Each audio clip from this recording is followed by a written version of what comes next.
membunuh orang lain dengan cara yang tidak benar, membunuh orang yang diharamkan oleh Allah Subhanahu wa taala untuk melakukannya kecuali dengan alasan yang benar. Kita tahu Islam adalah agama damai. Sesuai dengan namanya, ia tidak dikembangkan dengan pedang dan kekerasan. Ia dikembangkan dengan keteladanan dan tuntunan moral. Oleh karena Islam bukan agama kekerasan, Islam pun tidak mementingkan dan mengajarkan kekerasan kecuali dengan alasan yang benar dan bisa dipertanggungjawabkan. Membunuh dengan sengaja, menghilangkan nyawa orang lain tanpa alasan yang bisa dibenarkan adalah merupakan dosa besar dan satu di antara 7 perkara yang bisa mendatangkan kerusakan dalam kehidupan dan yang hendaknya harus kita jauhi. Saudara-saudara kaum muslimin rahimakumullah, beberapa waktu yang lalu di sebuah kota kecil yang indah bernama New Auckland. Saudara tahu New Auckland? Itu dari Gunung Kidul masih ngidul lagi. Pernah diadakan satu seminar yang membicarakan bagaimana menyelamatkan masyarakat manusia dari bahaya Perang Dunia Ketiga. Diperkirakan kalau terjadi Perang Dunia Ketiga, manusia tidak akan tersisa. Sebab apa? Pada waktu itu cadangan nuklir yang dimiliki oleh bersama Amerika dan Rusia konon sudah sanggup memusnahkan 6 miliar manusia pada saat jumlah manusia baru 5 miliar. Jadi kelebihan nuklir dunia ini. Kalau terjadi Perang Dunia Ketiga, sulit manusia untuk tersisa. Maka dibahaslah di dalam seminar itu, wah, supaya tidak terjadi Perang Dunia Ketiga, maka perlombaan membuat senjata-senjata canggih, alat-alat pembunuh modern harus segera dibatasi. Dibahas, tidak mungkin kita membatasi perlombaan membuat senjata. Kenapa? Makin maju ilmu dan teknologi, makin canggih senjata yang ditemukan. Atom sudah meningkat menjadi nuklir, nuklir sudah meningkat menjadi neutron, dan kita tahu bom yang bernama neutron ini bom yang cukup membunuh tanpa perlu merusak.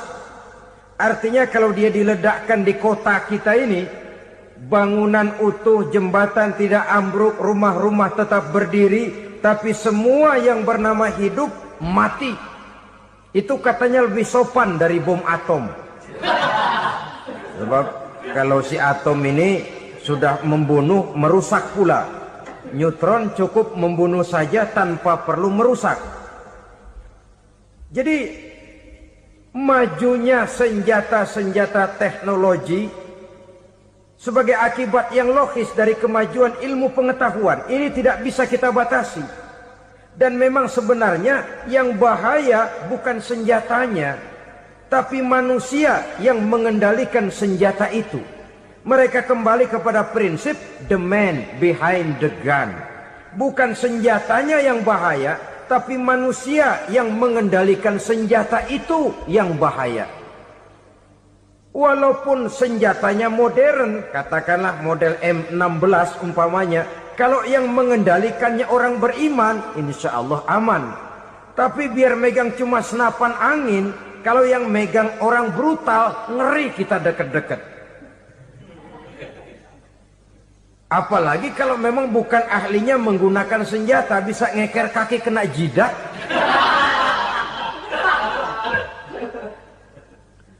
Mereka kembali kepada prinsip lama yang tetap baru, bukan senjatanya yang harus dibatasi, manusia yang mengendalikan senjata itu yang perlu dibicarakan. Nah, kalau begitu agar manusia tidak mempergunakan senjata sewenang-wenang, apa yang harus kita lakukan? Ya, manusianya harus bermoral. Ya, tapi moral yang mana? Di dunia ini banyak ajaran tentang moral. Itu pun mudah saja. Di sini kan kita undang saja ahli dari berbagai agama untuk membicarakan konsep perdamaian menurut agamanya masing-masing. Baik, setuju itu, setuju. Maka tampillah para ahli agama, mereka kembali kepada prinsip moral daripada konsep yang terkandung di dalam ajaran agama untuk menegakkan perdamaian. Mula-mula naiklah ahli dari agama Hindu, dibacakan konsep perdamaian menurut ajaran agama Hindu, bahwa untuk damai manusia harus meninggalkan nafsu keduniaannya, menempuh samsara dan sebagainya untuk mencapai nirwana, menjauhi kemegahan dan kemewahan dunia. Ini lalu dibahas, rasanya juga tidak mungkin ini. Kemudian dari agama Nasrani, bahwa untuk damai manusia harus menciptakan sifat kasih sayang. Kalau ditampar pipi kiri, berikan pipi yang kanan. Kalau diberikan selendang, berikan baju. Nanti orang kasihan, lalu dia tidak akan nampar lagi. Ketika ini dibahas, ternyata rasanya pun tidak mungkin bisa diterima. Karena apa? Di zaman sekarang orang ditampar pipi kiri, dikasih pipi kanan. Bukan kasihan, gemes. Damai belum tentu, bonyok udah jelas. Lalu ketika dibacakan konsep perdamaian menurut Quran, di mana disampaikan ayat wa jazaa'u sayyi'atin sayyi'atun misluha faman afa wa aslaha fa ajruhu 'ala Allah. Balasan terhadap satu kejahatan adalah kejahatan yang seimbang, tetapi barang siapa yang memberi maaf dan mencari jalan damai, itulah yang terbaik dan akan mendapat pahala dari Allah Subhanahu wa ta'ala. Kamu tidak salah ditampar pipi kirimu, tampar lagi pipi kirinya sekeras dia menampar pipi kirimu. Nanti orang tidak mau menampar kita karena dia tahu kalau dia tampar kita, dia akan menderita tamparan sekeras dia menampar kita. Akan terjadilah prinsip saling hormat menghormati, tidak saling ganggu, tidak saling usil, tidak saling jahil. Atas dasar ini perdamaian bisa ditegakkan. Mereka bisa menerima konsep ini, tapi kemudian seminar ditutup tanpa satu keputusan resmi. Kenapa? Terus terang mereka kagum dengan konsep Islam, tapi sentimen lama terhadap nilai-nilai Islam telah menutup mata mereka untuk menerima kebenaran dari ajaran Al-Quranul Karim. Saudara-saudara kaum muslimin rahimakumullah, kembali kita kepada persoalan pokok. Roh adalah dari Allah. Dia akan kembali kepada Allah, milik mutlak dari Allah. Tidak pantas kita merampasnya dari orang lain. Tidak wajar kita menghilangkannya tanpa alasan yang dibenarkan oleh agama. Di zaman sekarang, akibat persaingan hidup yang makin tajam, lapangan kerja yang makin sulit, tensi ekonomi yang makin tinggi, atau karena nilai moral yang makin rendah, atau juga karena rapuhnya pegangan orang kepada agama, nyawa rasanya sudah sedemikian murahnya. Berbagai kasus membuat berdiri bulu roma kita. Ada mayit, ada manusia dipotong 6, dicincang macam kambing. Ada yang dipotong 5, ada yang dipotong 13, dikardusin, dibuang ke tempat sampah. Inna lillahi wa inna ilaihi raji'un. Gejala apa ini? Kanibalisme. Manusia sudah demikian sadisnya, manusia sudah sedemikian buasnya, sehingga sesama manusia diperlakukan seperti hewan. Padahal hewan sendiri belum pernah macan makan macan, bagaimanapun buasnya macan. Belum pernah serigala memakan serigala, bagaimanapun brutalnya serigala. Tetapi manusia makan manusia di zaman sekarang kadang jadi kenyataan dalam kehidupan kita. Kadang persoalannya remeh saja. Soal uang 200 perak, pisau bicara, nyawa melayang. Soal rokok sebatang, celurit bicara, nyawa melayang. Soal-soal yang sama sekali tidak prinsip, begitu mudah kita menghilangkan nyawa orang lain. Padahal Nabi pernah memperingatkan, apabila dua orang muslim sudah berkelahi dan berbunuh-bunuhan, al-qatil wal maqtul finnar, yang membunuh dan yang terbunuh dua-duanya neraka. Sahabat heran, ya Rasul, kalau yang terbunuh, kalau yang membunuh masuk neraka itu sih wajar, tapi yang terbunuh kenapa neraka juga? Beliau menjawab, dua-duanya sudah punya niat untuk saling membunuh. Niatnya itu yang diponten. Yang terbunuh cuman lagi apes aja, keduluan dia. Umpama tidak terbunuh, pasti dia yang akan membunuh. Oleh karenanya al-qatil wal maktul, yang membunuh dan yang dibunuh finnar, dua-duanya masuk ke dalam neraka. Islam menghormati kehidupan. Tidak hanya terbatas kepada sesama muslim, orang-orang yang berlainan agama pun yang mau hidup berukun, damai, berdampingan dengan umat Islam, jiwa mereka, darah mereka dilindungi oleh nilai-nilai Islam yang disebut dengan kafir zimmi ini. Mengganggu mereka sama saja dengan mengganggu aku, kata Nabi. Jadi oleh karena itu sayangilah sesama. Kehidupan adalah anugerah Allah, bukan wewenang kita untuk mencabutnya dari orang lain, bukan wewenang kita untuk merampas dan menghilangkannya dari orang lain. Apa yang tidak enak terjadi pada diri kita, begitu pula lah apabila terjadi pada diri orang lain. Sehingga Nabi mengatakan, la yu'minu ahadukum hatta yuhibba li akhihi ma yuhibbu li nafsihi. Belum dikatakan beriman seseorang kamu apabila dia belum mencintai saudaranya seperti ia mencintai dirinya sendiri. Apa yang enak dirasakan oleh orang lain, enak juga dirasakan oleh dia. Mengukur orang lain dengan diri sendiri. Kalau orang lain tanpa salah saya fitnah, kalau saya tanpa salah difitnah orang, enak apa enggak? Enggak, orang lain juga begitu. Kalau orang lain tanpa salah saya tempeleng kepalanya, enak apa tidak? Tidak. Orang lain juga begitu. Yang tidak enak terjadi pada diri kita, tentu tidak enak juga kalau terjadi pada orang lain.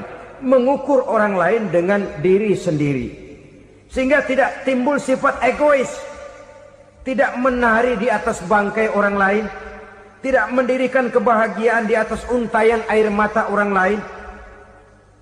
Sehingga dengan demikian saudara-saudara, dia bisa menghormati kehidupan, menghormati orang lain sebagaimana dia ingin dihormati.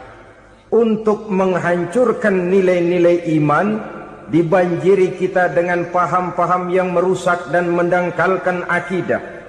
Baik ia bernama materialisme, baik ia bernama sekularisme, baik ia bernama banjirnya maksiat dan munkarat, baik ia bernama banjirnya peradaban dan kebudayaan yang menghancurkan moral daripada anak-anak kita, sedikit demi sedikit melenturkan dan melunturkan nilai-nilai keimanan kita, untuk kemudian pada waktunya nilai iman itu akan bertukar dan berganti menjadi nilai syirik kepada Allah Subhanahu wa ta'ala.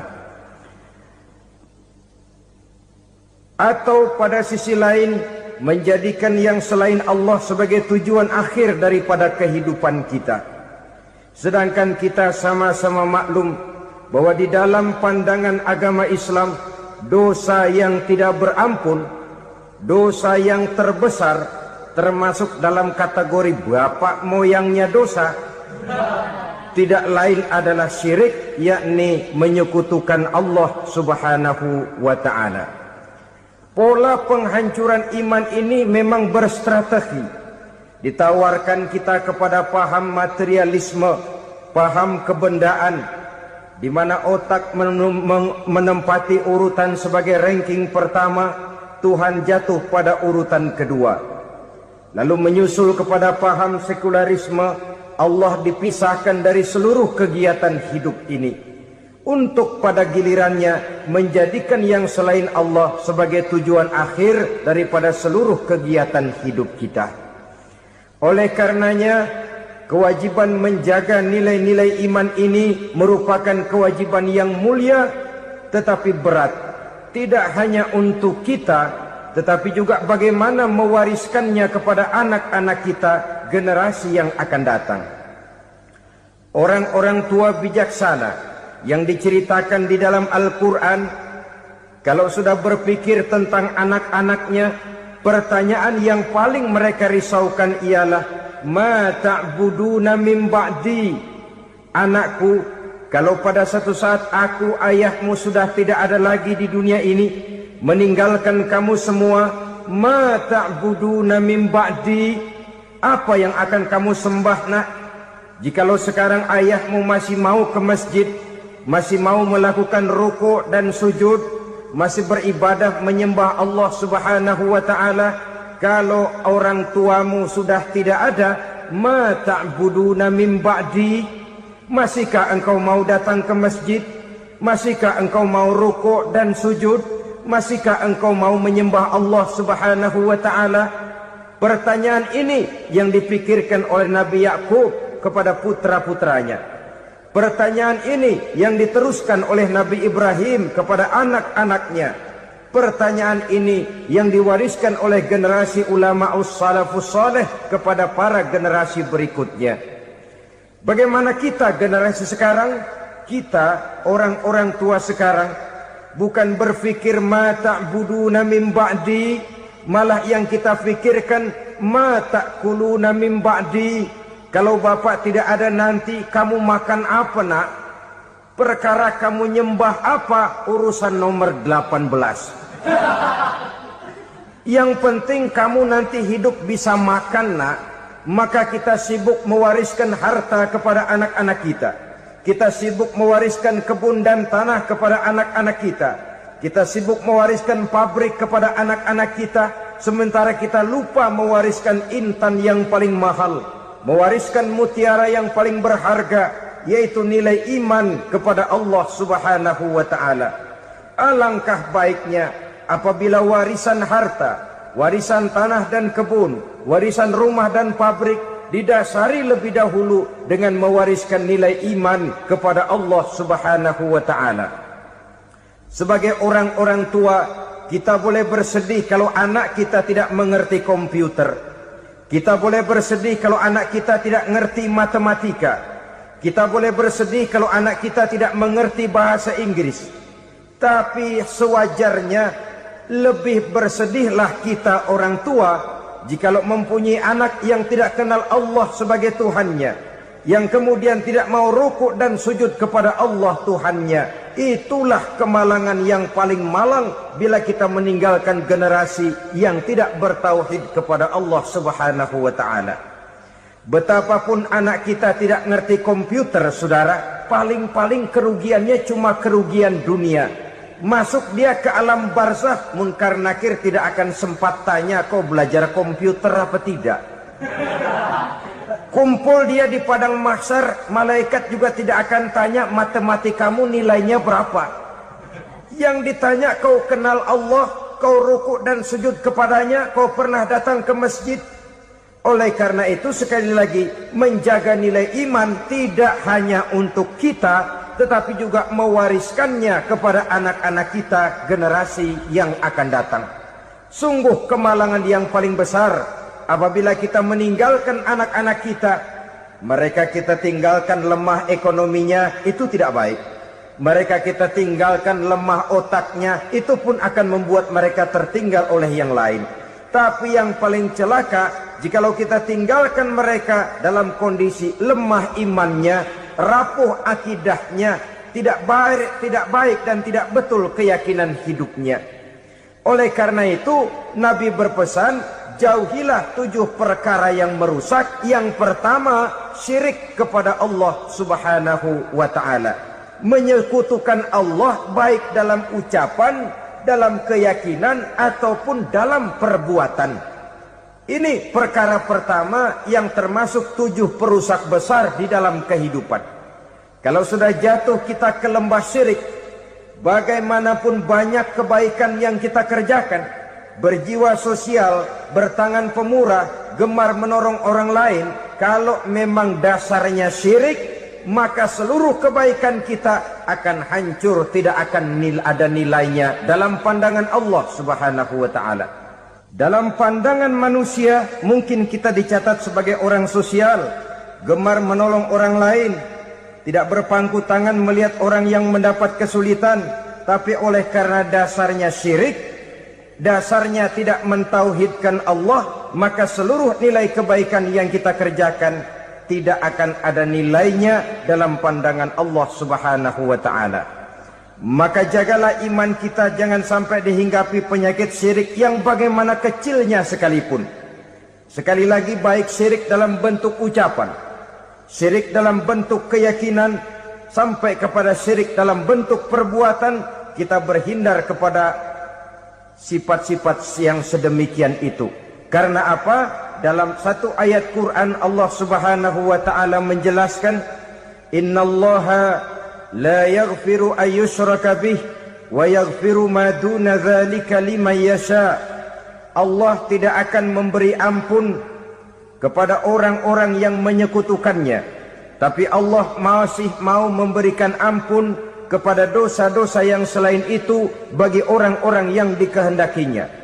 Dosa selain syirik, apabila kita bertaubat, Allah masih mau mengampuni. Tapi kalau sudah jatuh ke tempat syirik, itu sudah dosa yang tidak berampun. Taubatnya tidak lain melepas syirik, kembali kepada tauhid, berkeyakinan bahwa hanya ada Allah Subhanahu wa ta'ala, Tuhan satu-satunya, yang lam yalid walam yulad walam yakul lahu kufuwan ahad. Tidak beranak, tidak pula diperanakkan, dan tidak satupun yang dapat menyerupai Tuhan Allah Subhanahu wa ta'ala. Saudara-saudara kaum muslimin rahimakumullah, bahwa kita di zaman sekarang memang tidak menyembah berhala, ya. Bahwa kita tidak berterang-terangan mengatakan Tuhan lebih dari satu, memang. Bahwa kita tidak berkeyakinan Tuhan itu punya anak atau diperanakkan, tentu. Tapi dalam perbuatan dan i'tiqad, kita kadang-kadang jatuh tanpa kita sadari ke tempat yang bernama syirik ini. Oleh karenanya, di zaman di mana teknologi makin canggih, di mana kemajuan pembangunan makin menjangkau berbagai aspek kehidupan, diperlukan keseimbangan antara kemajuan fisik material dengan kemajuan mental spiritual. Apabila tidak ada keseimbangan yang terwujud, tentulah kepincangan yang diawali dengan pincangnya cara kita berpikir, sehingga pada akhirnya akan mengarah kepada pincangnya cara kita berbuat dan bertindak di dalam kehidupan kita. Oleh karena itu Nabi berpesan, jauhilah sifat syirik, karena syirik merupakan dosa yang teramat besar. Ini sifat merusak yang pertama. Yang kedua, kata Nabi, wasihra, jauhilah sihir. Sihir ini juga termasuk perkara yang merusak kehidupan. Kita semua sama-sama maklum bahwa sihir sebenarnya bukan persoalan baru. Sejak sebelum datang Islam, sihir itu sudah ada. Di zaman Yunani kuno, sihir ada. Di zaman Mesir kuno, di zaman Cina kuno, dan yang lain-lain yang serba kuno, sihir itu sudah ada.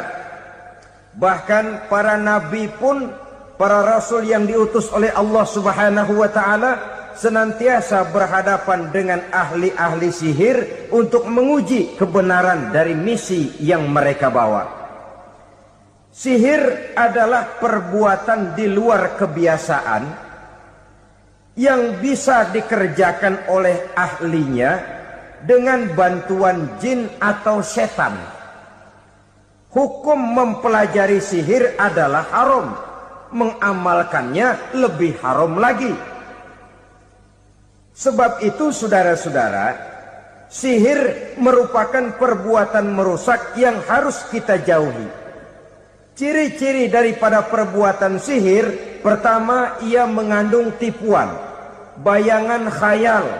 Di zaman Nabi Musa misalnya, orang melihat tambang-tambang itu seperti ular. Nabi Musa melayangkan tongkatnya menjadi ular-ular besar yang memakan ular-ular kecil ciptaan tukang-tukang sihir Fir'aun tadi. Lalu sihir bisa terjadi dengan bantuan jin kafir atau setan. Kemudian ciri yang ketiga, sifatnya halus dan tersembunyi. Taruh kata ada seorang ahli sihir yang mempergunakan ayat-ayat Quran sebagai jompa jampe, sebagai baca-bacaan, itu cuma sekedar kedok. Tujuannya tidak lain menjadikan agama sebagai kedok untuk membenarkan cara yang dimurkai oleh Allah Subhanahu wa ta'ala. Satu hadis yang diriwayatkan oleh Imam Bazar dan Tabrani, Nabi berpesan, "Laisa minna man tatayyara lahu au takahhana au tukuhhina lahu au sahira lahu." Tidak termasuk ke dalam golonganku, kata Nabi. Tidak termasuk umatku.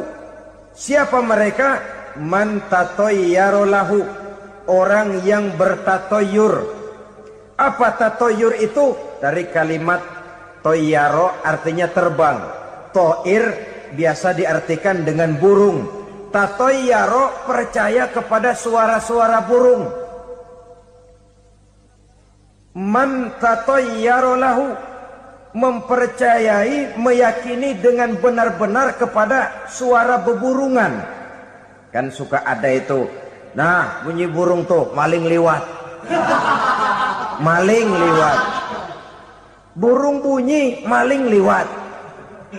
Itu termasuk tatoyaro lahu, percaya kepada suara burung.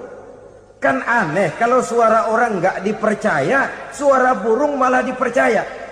Ada ustadz ceramah, kiai ngaji, nggak mau didengerin, burung dengerin bener. Nah, suaranya dari sebelah mana? Belah kulon. Nah, itu tandanya ano. Habis dihitung-hitung. Itu termasuk tatoyaro lahu. Au takahana, atau bertenung, au tukuhina, atau minta ditenungkan. Au sahiro lahu, atau melakukan perbuatan sihir, atau minta disihirkan. Laisa minna, tidak termasuk ke dalam golonganku, kata Nabi. Sehingga dengan demikian saudara-saudara, menghadapi sihir dengan sihir sekalipun termasuk perbuatan yang tidak diajarkan oleh agama. Kita kan mempelajari sihir untuk jaga diri. Tidak apa-apa, yang dilarang mengamalkannya, dilarang juga mempelajarinya. Sebab orang kalau sudah mengetahui, biasanya lalu terangsang untuk mencoba. Kalau percobaannya berhasil, biasanya terangsang untuk coba lagi dan coba lagi.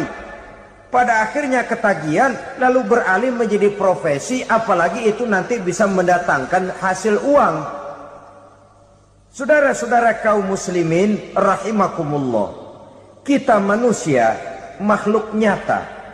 Kita hidup di alam nyata, terikat oleh sunnatullah, causality. Oleh karenanya, bagi kita keyakinan yang penuh, keikhlasan di dalam bertuhankan Allah, penyerahan diri sepenuhnya hanya kepadanya, itu sudah merupakan obat penangkal yang sangat ampuh agar kita tidak terkena penyakit-penyakit yang dibuat oleh setan dan para pembantunya.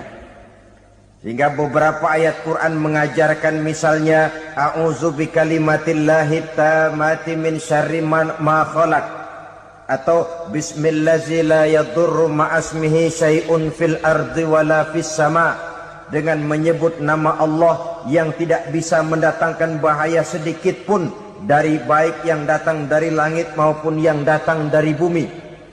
Jiwa yang kosong dari keyakinan yang penuh kepada Allah, jiwa yang penuh was-was dan ragu-ragu, itu yang mudah terserang oleh penyakit-penyakit yang dikerjakan oleh para tukang-tukang sihir, yaitu oleh setan dan seluruh para pembantunya. Kemudian hadis kedua yang diriwayatkan oleh Imam Ibnu Hibban, Nabi bersabda, la yadkhulul jannata mudminu khamrin wala mu'minu bisihrin wala qati'u rahmin. Tidak masuk surga. Ini Nabi yang bilang, tidak masuk surga Siapa itu? Pertama, mudminu khamrin, orang yang berkekalan dalam mabuk. Selalu mudminun itu sudah menjadi perbuatan rutinnya, tidak kapok-kapoknya, teler seumur hidup. Mudminu khamrin, tidak masuk surga orang yang selalu bermabuk-mabukan. Yang kedua, wala mu'minu bisihrin, orang mukmin tapi main sihir. Ini juga oleh Nabi diperingatkan, tidak akan masuk surga orang mukmin tapi suka main sihir. Wala qati'ur rahmin, dan tidak juga orang yang memutuskan silaturahmi. 3 macam manusia yang diperingatkan Nabi tidak akan masuk surga: orang yang selalu mabuk, orang mukmin yang main sihir, dan orang yang memutuskan silaturahmi. Saudara-saudara kaum muslimin rahimakumullah. Lalu orang berkata, kenapa dilarang kita bersihir? Padahal Rasul sendiri kan punya mukjizat. Nah, kita memang harus membedakan antara mukjizat dengan sihir. Dalam kehidupan agama kita kenal ada yang namanya mukjizat, ada yang namanya karomah atau keramat biasa diucapkan, ada yang namanya maunah, ada yang namanya irhas, ada juga yang namanya sihir.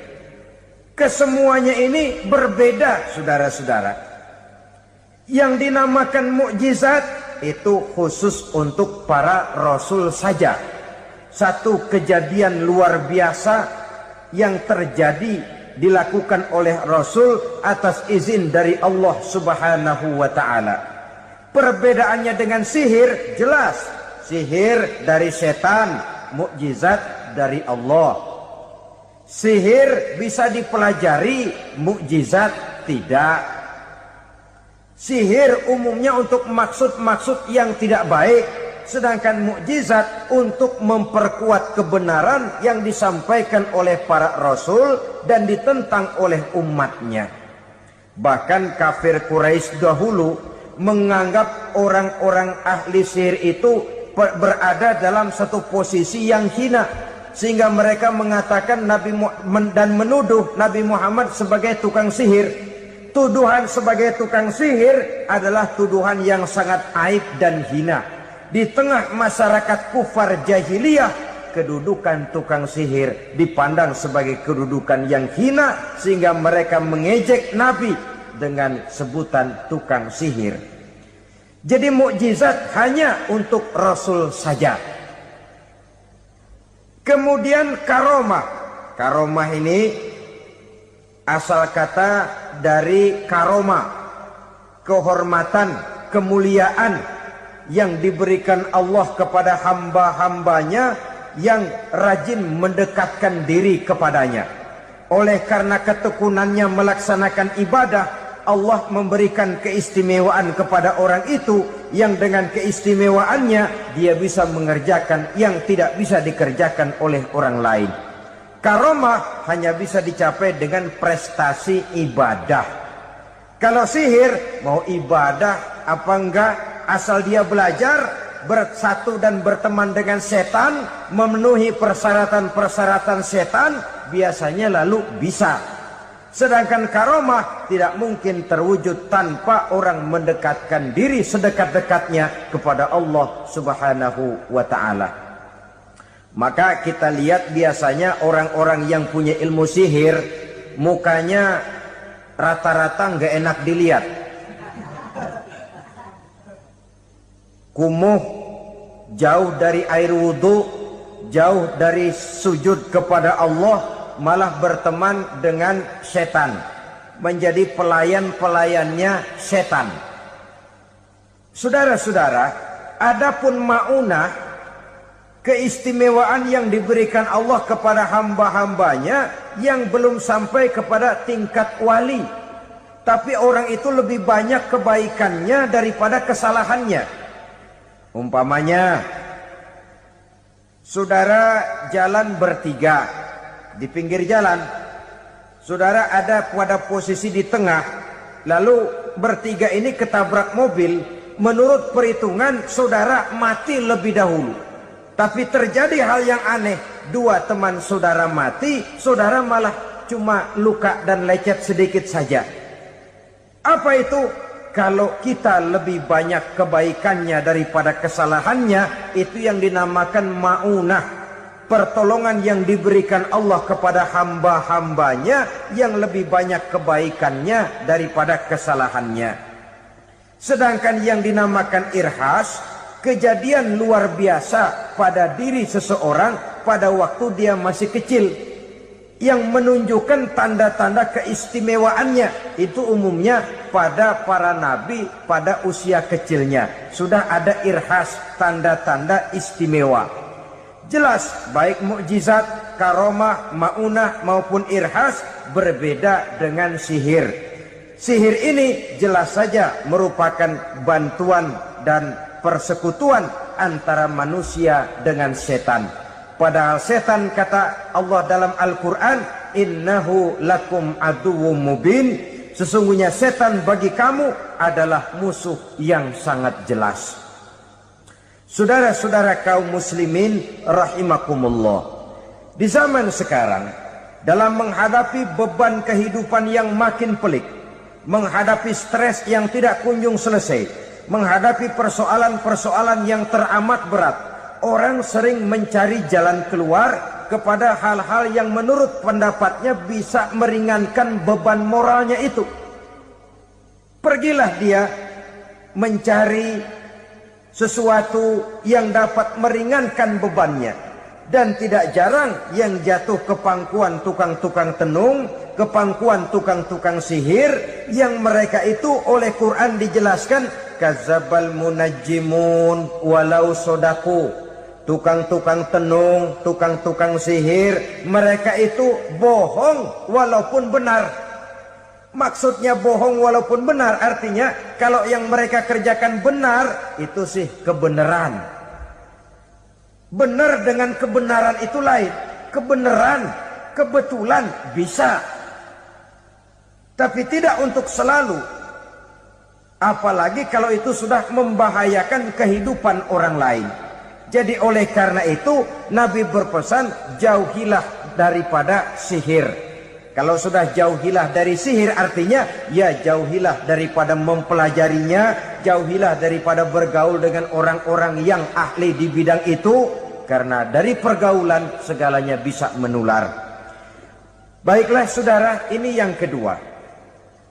Yang ketiga pesan Nabi, wa qatlan nafsil lati harramallahu illa bil haq. Membunuh orang lain dengan cara yang tidak benar. Membunuh orang yang diharamkan oleh Allah Subhanahu wa taala untuk melakukannya kecuali dengan alasan yang benar. Kita tahu Islam adalah agama damai. Sesuai dengan namanya, ia tidak dikembangkan dengan pedang dan kekerasan.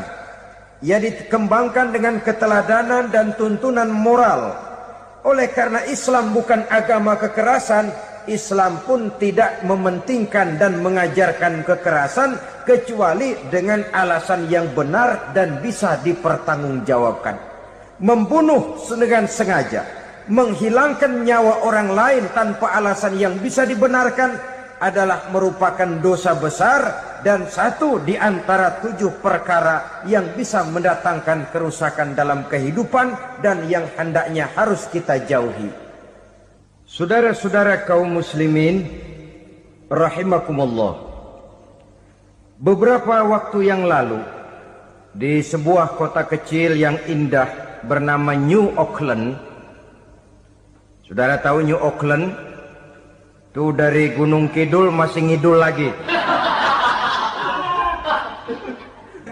Pernah diadakan satu seminar yang membicarakan bagaimana menyelamatkan masyarakat manusia dari bahaya Perang Dunia Ketiga.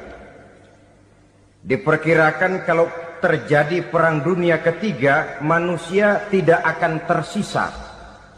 Sebab apa? Pada waktu itu cadangan nuklir yang dimiliki oleh bersama Amerika dan Rusia konon sudah sanggup memusnahkan 6 miliar manusia pada saat jumlah manusia baru 5 miliar. Jadi kelebihan nuklir dunia ini. Kalau terjadi perang dunia ketiga, sulit manusia untuk tersisa. Maka dibahaslah di dalam seminar itu, wah, supaya tidak terjadi perang dunia ketiga, maka perlombaan membuat senjata-senjata canggih, alat-alat pembunuh modern harus segera dibatasi. Dibahas, tidak mungkin kita membatasi perlombaan membuat senjata. Kenapa? Makin maju ilmu dan teknologi, makin canggih senjata yang ditemukan. Atom sudah meningkat menjadi nuklir, nuklir sudah meningkat menjadi neutron, dan kita tahu bom yang bernama neutron ini bom yang cukup membunuh tanpa perlu merusak. Artinya kalau dia diledakkan di kota kita ini, bangunan utuh, jembatan tidak ambruk, rumah-rumah tetap berdiri, tapi semua yang bernama hidup mati. Itu katanya lebih sopan dari bom atom. Sebab kalau si atom ini sudah membunuh, merusak pula. Neutron cukup membunuh saja tanpa perlu merusak. Jadi majunya senjata-senjata teknologi sebagai akibat yang logis dari kemajuan ilmu pengetahuan. Ini tidak bisa kita batasi. Dan memang sebenarnya yang bahaya bukan senjatanya, tapi manusia yang mengendalikan senjata itu. Mereka kembali kepada prinsip the man behind the gun. Bukan senjatanya yang bahaya, tapi manusia yang mengendalikan senjata itu yang bahaya. Walaupun senjatanya modern, katakanlah model M16 umpamanya, kalau yang mengendalikannya orang beriman, insya Allah aman. Tapi biar megang cuma senapan angin, kalau yang megang orang brutal, ngeri kita deket-deket. Apalagi kalau memang bukan ahlinya menggunakan senjata, bisa ngeker kaki kena jidat.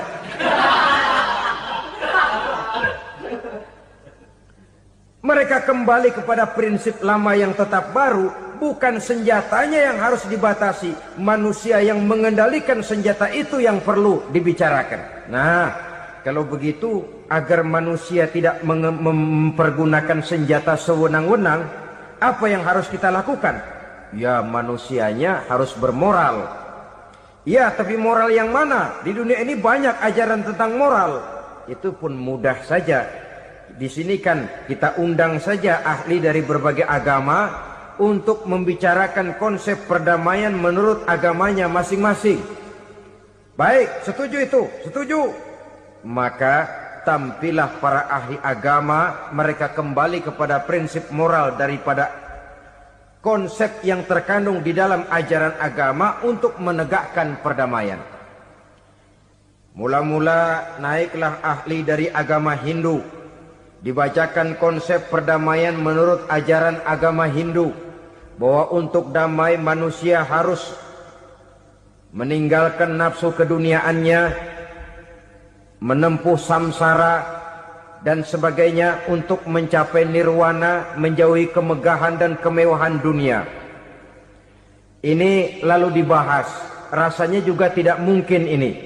Kemudian dari agama Nasrani, bahwa untuk damai manusia harus menciptakan sifat kasih sayang. Kalau ditampar pipi kiri, berikan pipi yang kanan. Kalau diberikan selendang, berikan baju. Nanti orang kasihan, lalu dia tidak akan nampar lagi. Ketika ini dibahas, ternyata rasanya pun tidak mungkin bisa diterima. Karena apa? Di zaman sekarang orang ditampar pipi kiri, dikasih pipi kanan. Bukan kasihan, gemes. Damai belum tentu, bonyok udah jelas.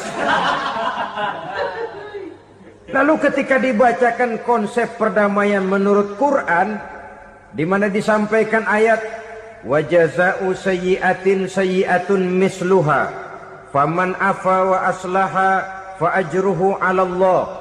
Balasan terhadap satu kejahatan adalah kejahatan yang seimbang. Tetapi barang siapa yang memberi maaf dan mencari jalan damai, itulah yang terbaik dan akan mendapat pahala dari Allah Subhanahu wa taala. Kamu tidak salah ditampar pipi kirimu, tampar lagi pipi kirinya sekeras dia menampar pipi kirimu. Nanti orang tidak mau menampar kita karena dia tahu kalau dia tampar kita, dia akan menderita tamparan sekeras dia menampar kita.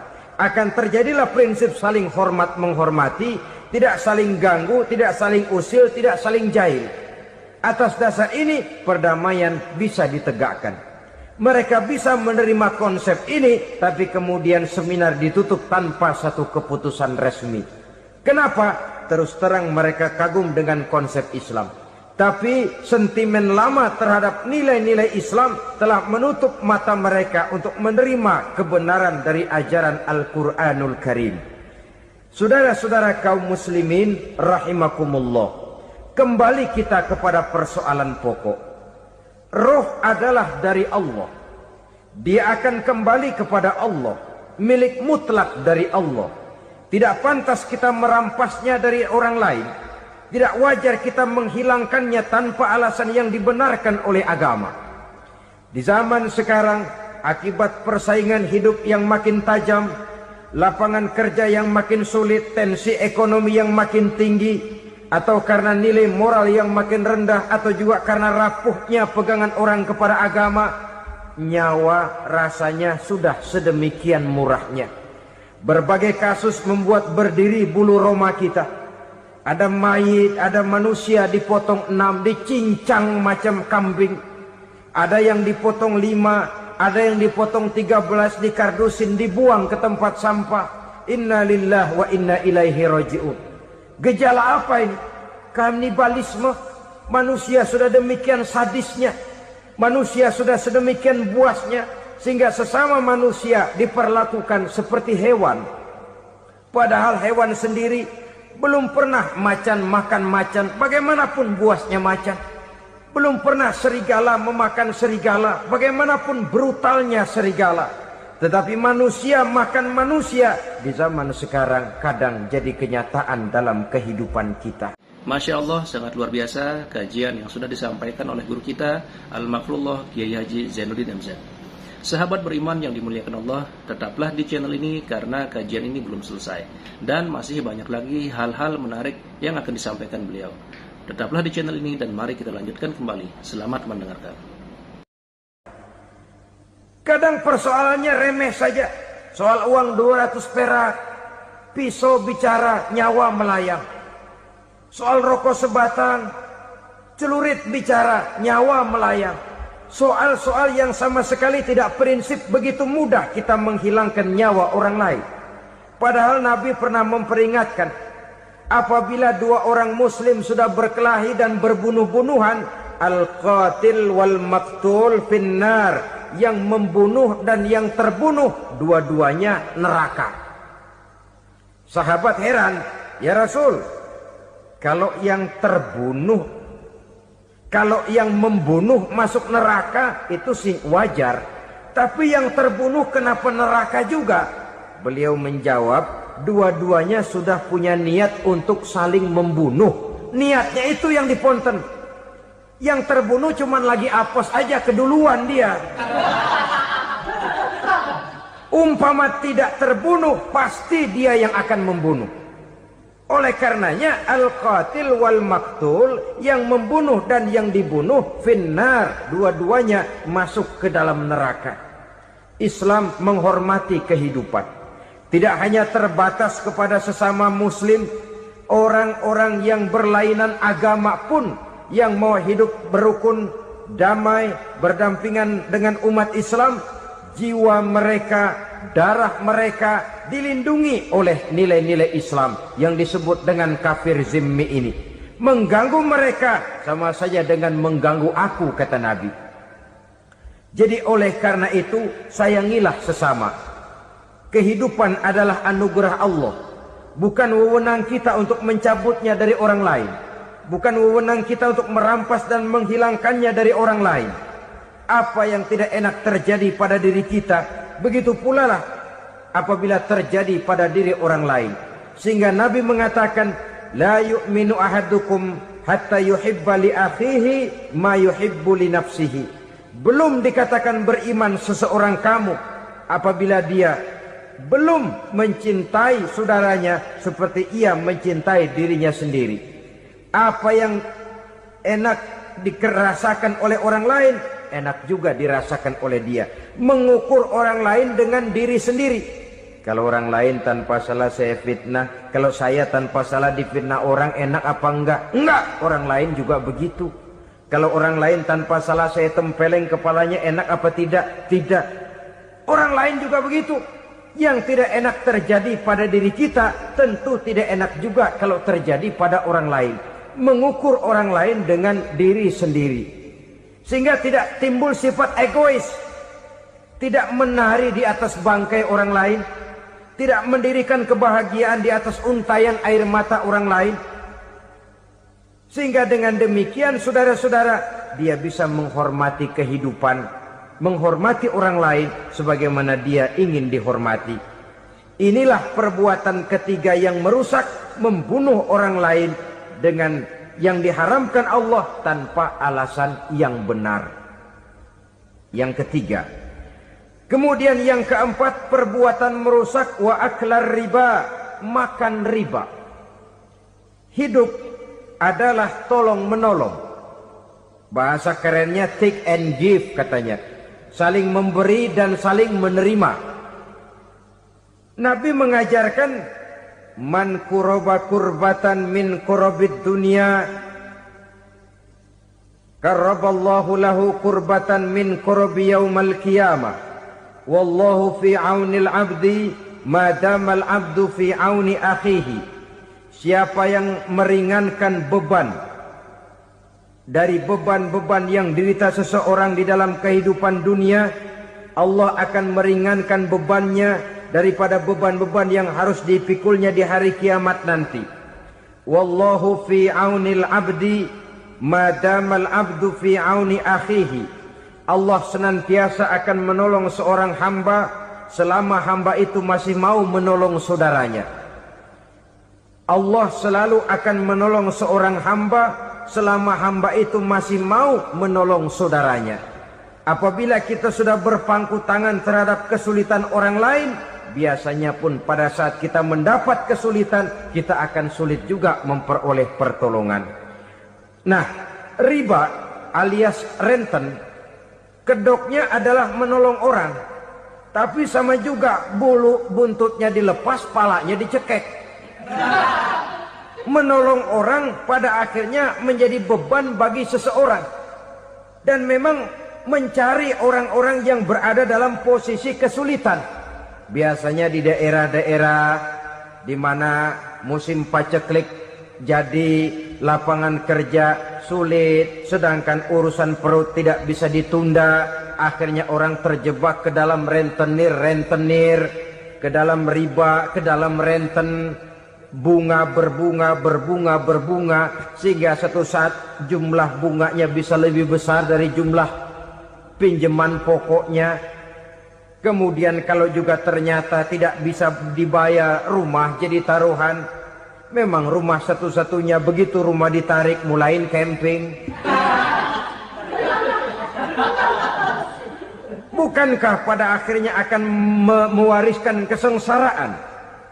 Oleh karena itu, kepada kita berusahalah jangan berhubungan dengan rentenir, jangan makan renten dan riba. Kepada mereka yang melaksanakan riba, walaupun mendatangkan keuntungan materi, tapi percayalah harta yang didapat dengan jalan riba tidak akan membawa keberkahan.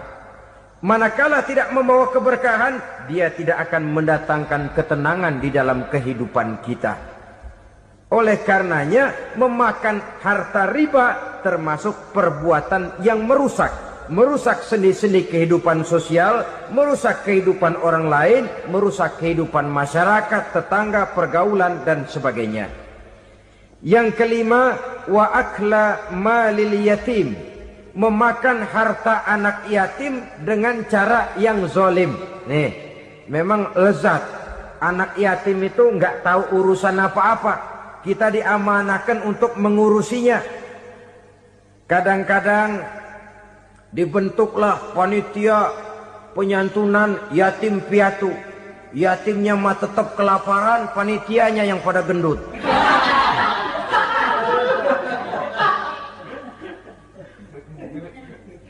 Padahal memakan harta anak yatim termasuk perbuatan dosa besar. Dan menjantuni yatim merupakan perbuatan mulia. Nabi mengatakan, Ana wa kafilul yatim kahataini yaumal qiyamah. Aku dan orang-orang yang menyantuni anak yatim seperti dua jari ini pada hari kiamat nanti. Dekat sekali.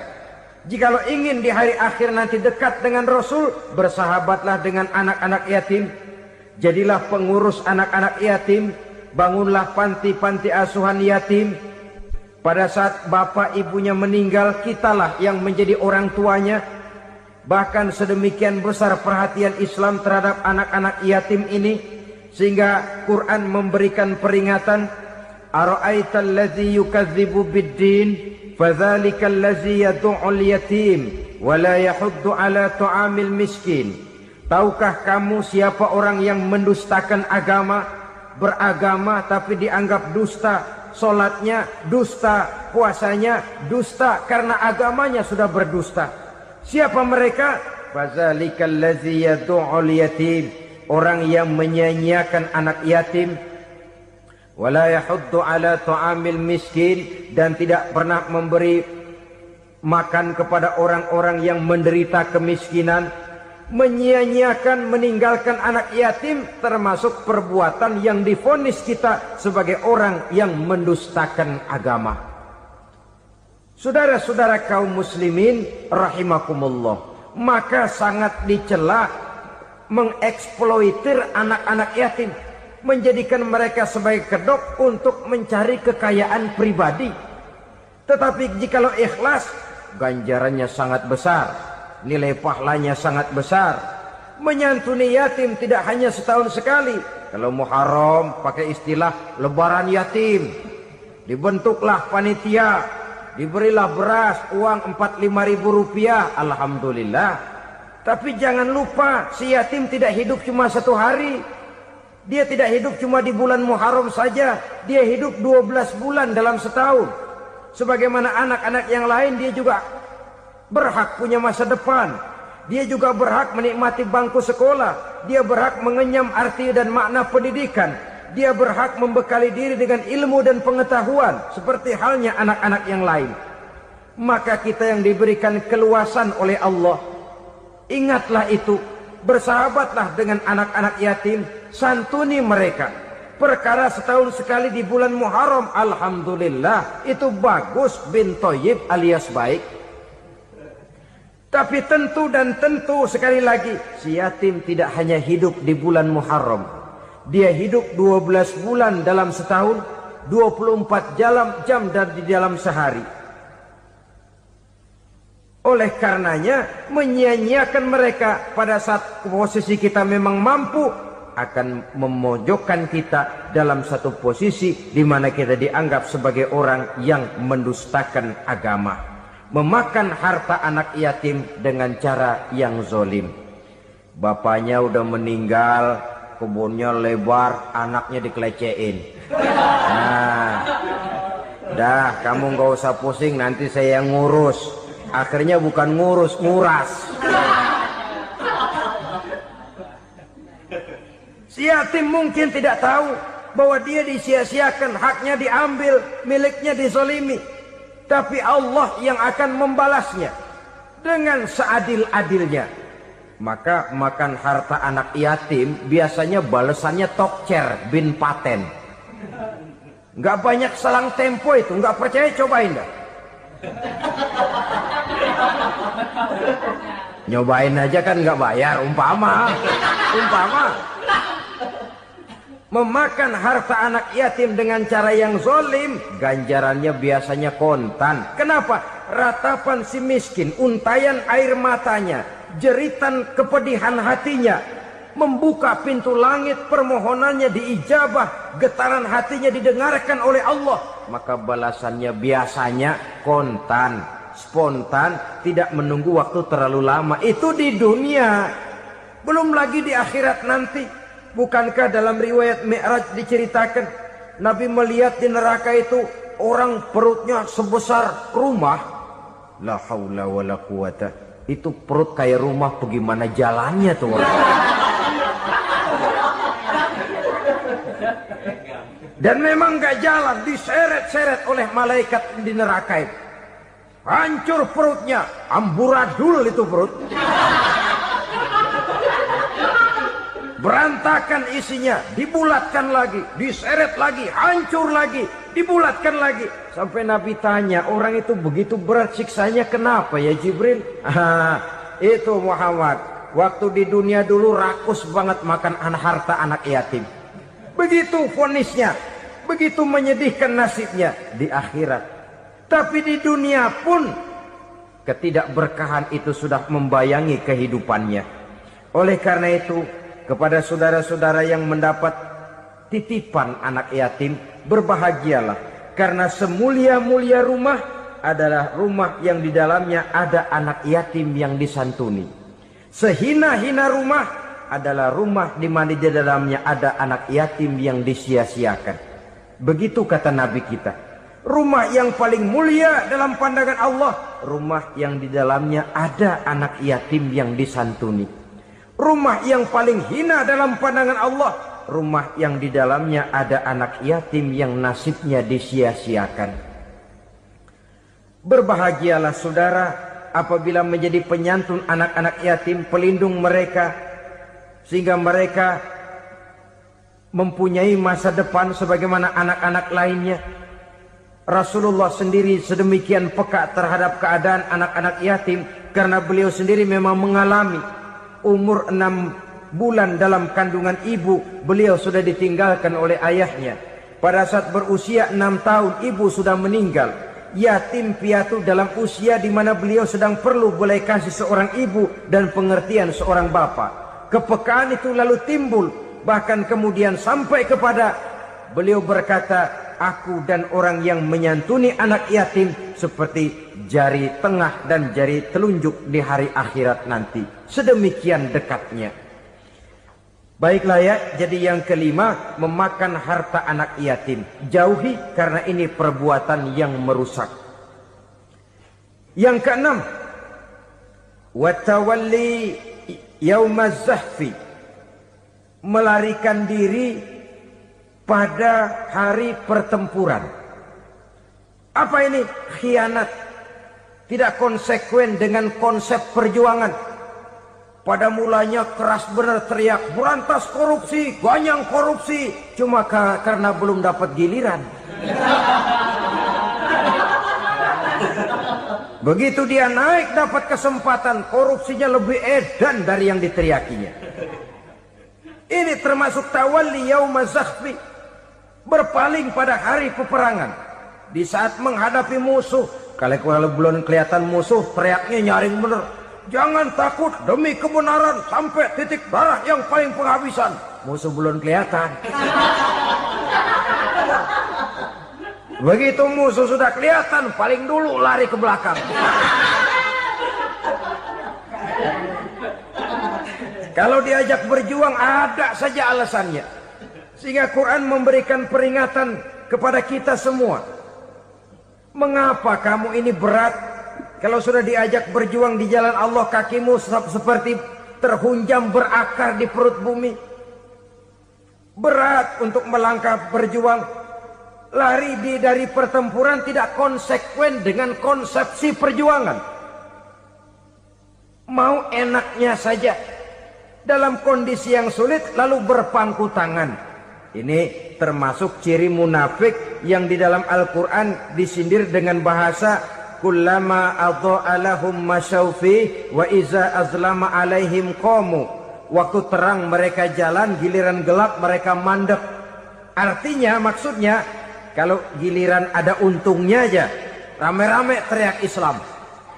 Tapi begitu diminta berjuang, dituntut berkorban, rame-rame mundur. Waktu dilihat di Islam ada untungnya, rame-rame teriak Islam. Pak, saya Islam banget, Pak. KTP saya Islam, Pak. Pokoknya Islam banget dah. Tapi ketika diminta berjuang, dituntut sedikit berkorban, rame-rame mengundurkan diri. Tahun 65 PKI berontak. Waduh, waktu itu jadi orang Islam untung itu. Nggak dikejar-kejar, aman. Masjid rame, mobil-mobil mewah parkir di depan musola dan masjid. Kenapa? Waktu itu asal udah ke masjid aman. Islam selamat, untung. Tapi begitu keadaan aman, yang parkir di musola sepeda butut melulu.